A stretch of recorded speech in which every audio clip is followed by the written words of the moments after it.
One, two, three, start. Hello and welcome to Let Me Be. Today I am excited to introduce a true global citizen, Hristina Nikolova.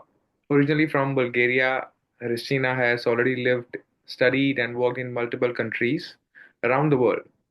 She's a master degree student in global politics at Malmö University in Sweden, and her journey is packed with fascinating experiences from winning a Confucius Institute scholarship to study Chinese at Fudan University at just 15 years old, to complete a bronze level in the Duke of Edinburgh International Award, to pursuing her bachelor's in Milan, Italy. Christina is also the administrator and president-elect of Rotaract Club Malmo International. She speaks multiple languages, including Bulgarian, English, Chinese, Italian, and more, and dreams of a career in diplomacy. She is a hardworking, ambitious, and goal-oriented individual whose story is sure to inspire. Let's get into it. Welcome, Christina. Thank you so much for having me, and thank you for your kind words. Yeah, welcome to Let Me Be. So before we go ahead, I would like you to introduce yourself, since you have traveled to countries like China, you've been to Italy, you've been to Sweden. So tell us, maybe something about your experiences traveling in countries, you want to have a career in diplomacy. Yeah. Sure. As you said, I was born and raised in Bulgaria. I'm fully Bulgarian. Both my parents are Bulgarian. But I've been quite lucky, or as I would like to say, half lucky, half hardworking. And I managed to win the scholarship that took me to China at the age of 15. It is the Confucius Institute scholarship, and it was reserved solely for university students. I did not expect to get that scholarship whatsoever. I was a high schooler back home back then, and I guess I did quite well in my application, so I got it, and ended up studying at Fudan University, surrounded by actual university students while I was just a kid. And it was a really, really particular experience for me in the best possible way. It did make me grow quite quickly. It made me, learn from the smallest things of how to live on your own to very, very big life lessons. And most importantly, it did allow me to meet people from all over the world, friends that I still talk to. It's been 8 years probably since I left China. But I still talk with those people, and they're very close part of um my friends, and I'm very, very glad for them. When it comes to traveling to other places, I did also live for a minute in the United States. Back in 2022, I did win the first year that the Ambassadors Fund Scholarship existed. I won the scholarship, and I ended up working in Sun Valley, Idaho, which is a beautiful, beautiful place in the lovely state of Idaho. And I also managed to have a really, really good time in New York City, San Francisco, Los Angeles, and to travel a lot. When it comes to bachelor's, I did international relations and global affairs at Università Cattolica del Sacro Cuore in Milan, Italy. And right now, I am doing my master's here in Sweden, in the lovely city of Malmö. Quite dark city, quite gray city, I would say. We do not see the sun whatsoever. But the people here are the actual sunshine, I would say. I got lucky once again to meet incredible people. And yeah, so far my journey has been all over the place, I would say. 3 continents, 5 homes. I call mommy home number 5. And I'm really excited to continue exploring, continue following my dreams when it comes to diplomacy, because thanks to exploring and to traveling and to being able to live on my own and being given the opportunity to be at the other side of the world as a 15 years old kid, it did shape me a lot into when it comes to what I want to do with life.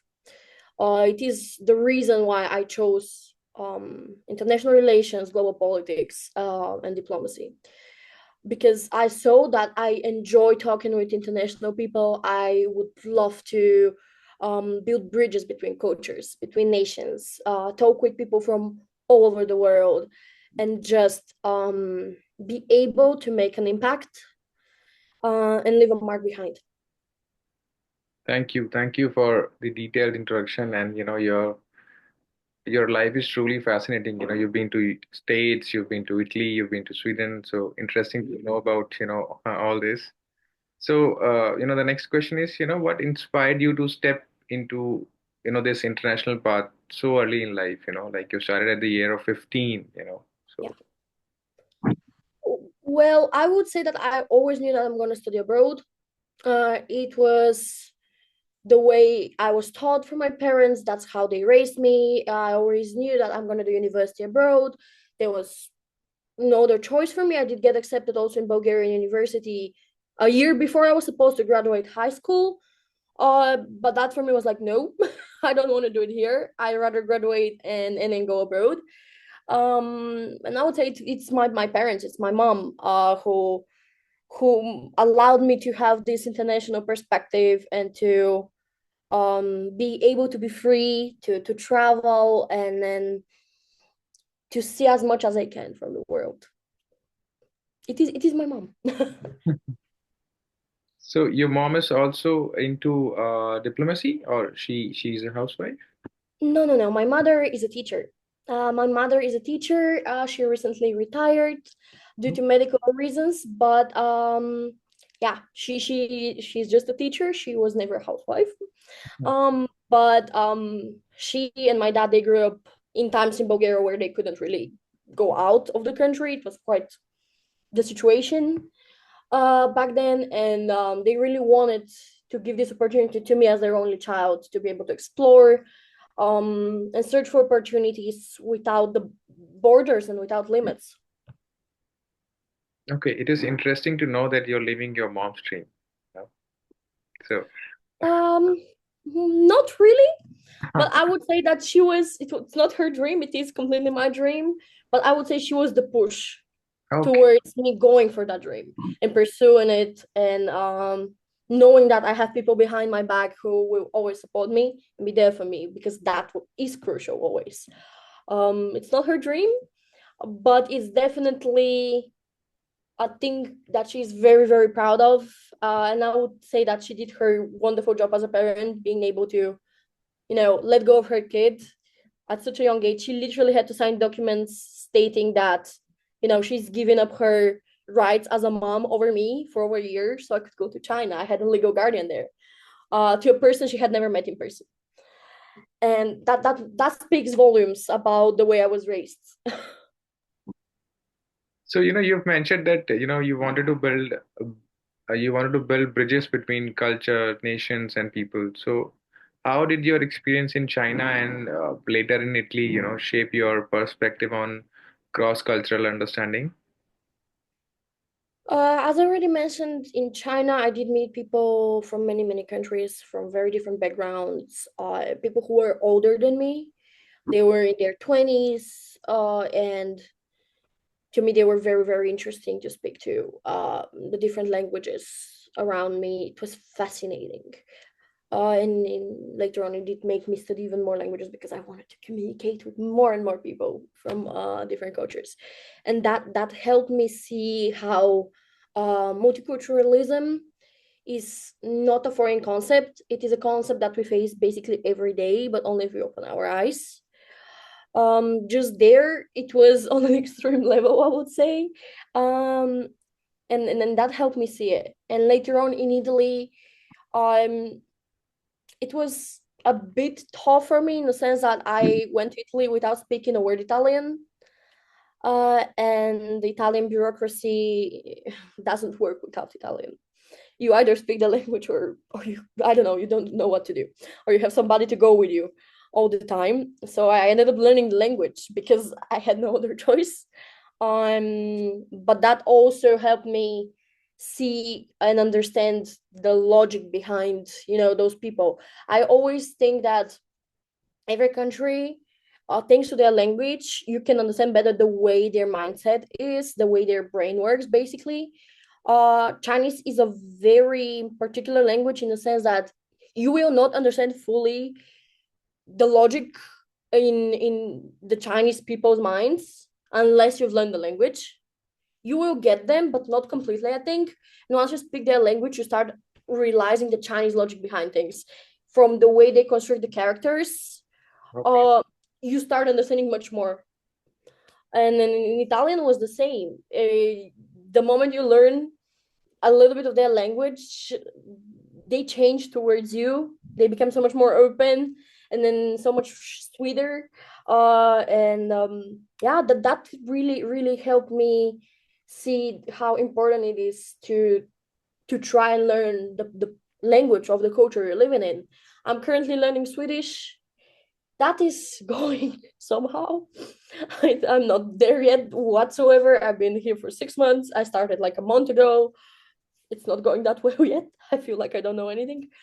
But being able to fully accept and fully contact every day with the ambience, with the people in place, it does help a lot. Um, and also Malmö is very, very international city. They have like over 140 nationalities living here. Every day you meet people from everywhere. Um, and that basically helps me be more open. It helps me understand that one thing that I find offensive might not be offensive for the other culture, and vice versa, of course. And it is just a whole learning process all the time. And I find it very, very fascinating. So, what motivates you? When you are in China, you learn Chinese, then you learn Italian, now you're learning Swedish. How come, that motivation is coming, wherein you'll have to learn those languages? Is it because of you're living in that country and you want to speak to the people there with their local language, you want to be friends with them? And, what for us, if somebody like me would like to learn a language, and, I'm based in India, in New Delhi. So how come I can learn French and any other language? I am not a mother tongue English speaker or Chinese speaker or anything. I did learn English as a kid and then in school. I started when I was 4, I believe. And later on, I did learn Chinese for 2 years before I went to China. It's not like I started there. I had the basis. That's why I got the scholarship, because I had like very solid basis and good results on HSK, which is basically the TOEFL of Chinese. Um, and I would say that the motivation behind learning languages is willing to travel a lot, willing to understand new cultures, to be able to get to know new art, new literature. And I always were fascinated by that kind of things. I love reading, and I want to be able to read those pieces of art in their actual language, in the original language, because it does change a lot. And I would say that my motivation personally was to have better opportunities work-wise, of course, later on, and also to be able to no communicate properly with people. That also, when you go to the country, it's way easier when you speak language. That there's no doubt. But if you want to learn a language, I would say that it takes a lot of dedication, and it takes you to actually love learning languages and actually love um, getting to know that part of people's culture. And it is very beautiful. I owe this again to my parents because they don't speak anything except Bulgarian. I am the official translator for the family ever since I know myself. And that was giving me the extra push because I wanted to be able to show off in front of my parents as a little kid, like, look, I know what they said. And that was also a way to stimulate me as a kid. I did cry a lot, and I was repeating to my mom that it's too hard and I don't want to learn English because I don't understand how it works and it's so foreign for me. uh that's where she was like, no, you're going and you're taking the lesson and you're going there and you're gonna learn it. And I couldn't be more grateful. So yeah, it is just the way you see things. If you want to broaden your horizons, if you want to see the world through new lenses, languages do that for you. Yeah. So, what's one major life lesson you've taken away, from living in so many different places and engaging with uh, diverse cultures? Like you've been to USA, you must have learned something from States, something from China, something from Italy. So, what's the one life lesson you've learned? Be full of curiosity. Be very open. Never say never, and go for it always. Try. You might end up liking it. I am not into nature that much. I prefer being in the city. I love cosmopolitan cities. New York and Shanghai and Tokyo are my favorite cities in the world. Maybe Milano too. And then I ended up in Idaho. And for the people who don't know, Idaho is a state that is famous for their potatoes. And it is very beautiful nature. Um, but there is nothing like that. And I was in a small place there. I wasn't in a big city. So I wanted to challenge myself. So keep on challenging yourself, keep on trying stuff. And, if you don't like it, that's okay. You can change later. Just try and then push yourself, push your limits. Don't get stuck in a box. Yeah. So, before speaking with me, have you ever got a chance to interact with any Indian or have you heard about India? Yes, yes, of course. I do have some friends in India. I used to work actually exactly in Sun Valley. I used to work with a wonderful guy from India. He was the sweetest co-worker. I do have classmates. I used to study in Italy with a wonderful girl of Indian origins as well. Yeah, I have heard of it, of India, of course. Okay. So, the next question is very interesting. Ristina in 3 words. Could you repeat? Sorry. Ristina in 3 words. If you have to describe yourself Wow, in 3 words. that's a tough one. I'm ambitious, Mhm. dreamer, um, and hard worker, definitely. Ambitious, dreamer, and hard worker. Yeah. Yeah. So, you've expressed a strong desire to work in diplomacy. What steps are you taking right now, and how do you, envision your career shaping up in the next few years? I do take steps through my education, through my academic path, obviously. Um, I'm a political scholar, but at the same time, I'm taking measures through going through different extracurricular activities, through communicating with officials one way or another. So I learn how to do that properly. Taking classes for diplomatic etiquette, diplomatic protocol, and even I realized that I don't know how to properly network, even though that I'm an extroverted person, and then I can talk to anyone. At the end of the day, there are some rules that have to be followed when you go to an ambassador, for example. And a year ago, I went to a forum in Romania, and they had prepared for us a lovely diplomatic event. It was a reception in the evening, and I looked around and I saw how all of us, the young people there, we didn't know how to behave. We were scared, we were worried. Um, we didn't know, should we drink, should we eat, should we talk to the people, would they come to us, would should we go to them. It was very like confusing situation for the majority, and that's how I got inspired later on to start working on my startup that right now I'm doing. It's brand new, it's called the Ambitious Leader. And I would like to focus on exactly that, providing opportunities for people to learn what we don't learn in university. Because being in political and social sciences doesn't only mean learning the theories and the methods.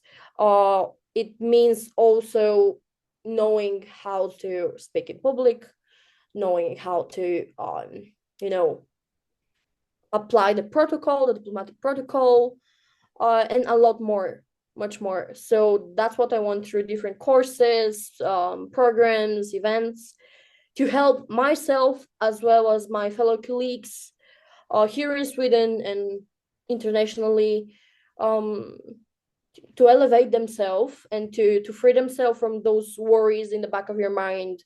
Oh, how should I use this fork or this knife in this, event, because I don't want to embarrass myself, or how to properly address a diplomat, because once I heard one of my colleagues back then say, "Your Royal Highness," to an ambassador. Uh, it was fine. The ambassador took it lightly, and they laughed about it. But those are situations that speak a lot about how prepared you are. So being a diplomat and being in diplomacy means being a great scholar, pushing a lot on your education, but at the same time working on those soft skills, um, that basically they sell you before you start showing your knowledge. Yeah. So, do you also believe in God or a higher power? If yes, how come that has shaped your life? I am raised in a country that is more of a Christian country. We're Orthodox, we're Greek Orthodox. I was baptized. My family isn't that religious. I would say that my father isn't at all.